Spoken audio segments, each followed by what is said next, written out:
Muy buenos días, queridos hermanos. Continuamos con nuestras meditaciones bíblicas diarias. Como recordarán, las meditaciones de esta semana están siendo tomadas del pasaje del Evangelio de nuestro Señor Jesucristo según San Lucas, capítulo 4, versículos 31 al 44.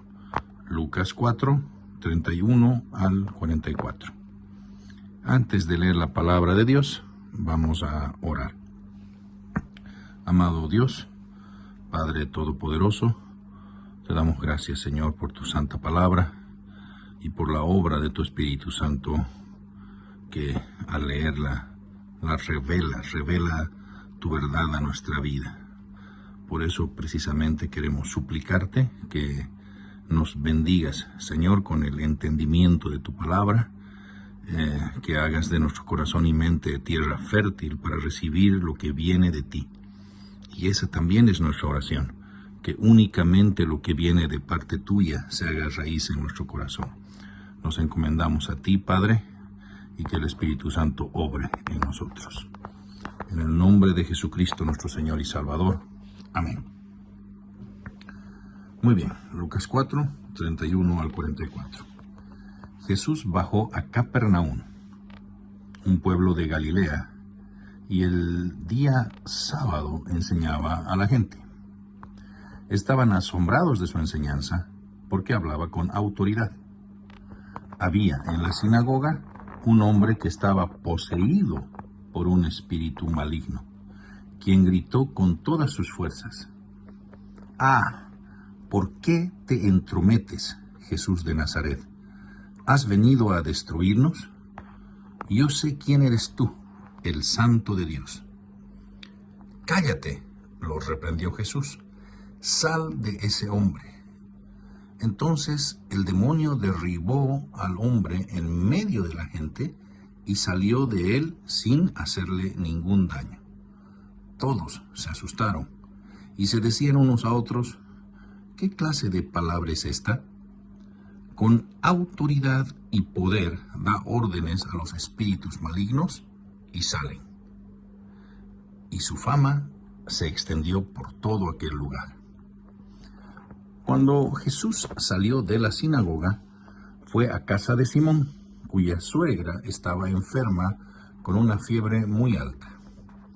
Pidieron a Jesús que la ayudara, así que se inclinó sobre ella, reprendió a la fiebre y ésta se le quitó. Ella se levantó enseguida y comenzó a servirles. Al ponerse el sol, la gente llevó a Jesús todos los que padecían de diversas enfermedades. Él puso las manos sobre cada uno de ellos y los sanó. Además, de muchas personas salían demonios que gritaban: «Tú eres el Hijo de Dios». Pero él los reprendía y no los dejaba hablar porque sabían que él era el Cristo. Cuando amaneció, Jesús salió y se fue a un lugar solitario. La gente andaba buscándolo y cuando llegaron a donde él estaba, procuraban detenerlo para que no se fuera. Pero él les dijo: «Es preciso que anuncie también a los demás pueblos las buenas noticias del reino de Dios, porque para esto fui enviado». Y siguió predicando en las sinagogas de Judea. Amén. El Evangelio del Señor. En todos los casos que nosotros vemos a Jesús expulsando demonios que estaban poseyendo personas, simplemente con una voz de mando lo hacía. Incluido el caso en que pregunta al demonio: «¿Quién eres?», y la respuesta es: «Legión, porque somos muchos». Entonces esta persona estaba poseída por varios demonios. Entonces es algo que sorprende, ¿verdad? Es más, la palabra de Dios nos enseña que en algún caso, por ejemplo, cuando un demonio sale de una persona y luego vuelve a ella, ¿se acuerdan del pasaje? Ese pasaje se encuentra en Mateo capítulo 12, versículos 43 y 45. Dice: «Cuando el espíritu inmundo sale del hombre, anda por lugares secos buscando reposo y no lo halla, entonces dice, volveré a mi casa de donde salí, y cuando llega, la halla desocupada, barrida y adornada. Entonces va y toma consigo otros 7 espíritus peores que él, y entrados moran allí. Y el postrer estado de aquel hombre viene a ser peor que el primero.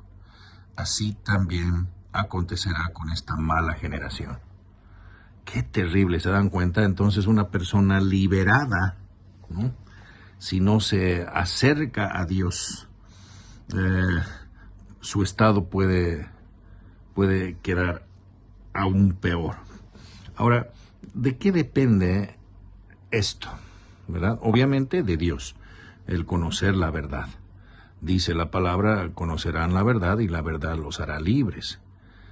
Es decir, cuando nosotros conocemos y reconocemos a Jesucristo como nuestro Señor y Salvador, primero nos viene una convicción de la presencia de Dios que nos lleva a darnos cuenta de nuestra naturaleza de pecadores delante de Él.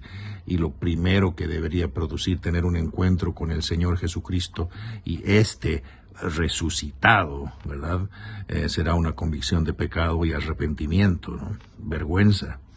Pero viene el perdón, y luego del perdón el sentimiento es de alegría, de gozo, de agradecimiento porque se ha levantado la carga del pecado, el peso de la muerte de nosotros, y se nos bendice con la vida eterna.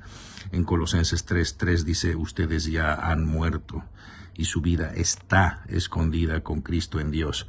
Hay 2 tiempos, ¿no?, del verbo. El primero es pasado, porque dice, ustedes han muerto, habéis muerto, vosotros habéis muerto. Entonces eso es pasado. Y su vida está escondida con Cristo en Dios, eso es presente. Entonces tenemos que entender eso, ¿verdad? Nosotros, y además el Espíritu Santo, amados hermanos, no acepta condominio. No sé si me entienden. No, la persona no va a estar poseída, pero también al mismo tiempo va a estar el Espíritu Santo en la persona. No podemos creer eso, ¿verdad? No puede haber. Puede ser que el enemigo susurre ideas. Puede ser que el enemigo nos mienta y nos quiera tentar a pecar, pero poseernos, ya una vez siendo salvos, nuestro espíritu está escondido con Cristo en Dios, y la palabra me enseña que el diablo no puede tocarnos. Así que eso tenemos que entender, ¿verdad? Eso está en 1 de Juan capítulo 5, versículos 17 al 19. Dice, toda maldad es pecado, pero hay pecado que no lleva a la muerte. Sabemos que el que ha nacido de Dios no practica el pecado. Jesucristo, que nació de Dios, lo protege y el maligno no llega a tocarlo. Sabemos que somos hijos de Dios y que el mundo entero está bajo el control del maligno. Sí, el mundo entero está bajo el control del maligno, pero no nosotros. Y el maligno no llega a tocarnos. ¿Cómo sé eso? Porque la Biblia me enseña. Porque hemos nacido de nuevo, hemos nacido de Dios, somos hijos de Dios. A todos los que creímos en Él, a todos los que lo recibimos, se nos ha dado el derecho de ser llamados hijos de Dios. Entonces nosotros usamos ese derecho. Y la palabra y el Señor Jesucristo también nos enseña que uno es esclavo de quien decide obedecer. ¿Se acuerdan? Eso está en Romanos capítulo 6, versículos 16 y 17. ¿Acaso no saben ustedes que cuando se entregan a alguien para obedecerlo, son esclavos de aquel a quien obedecen?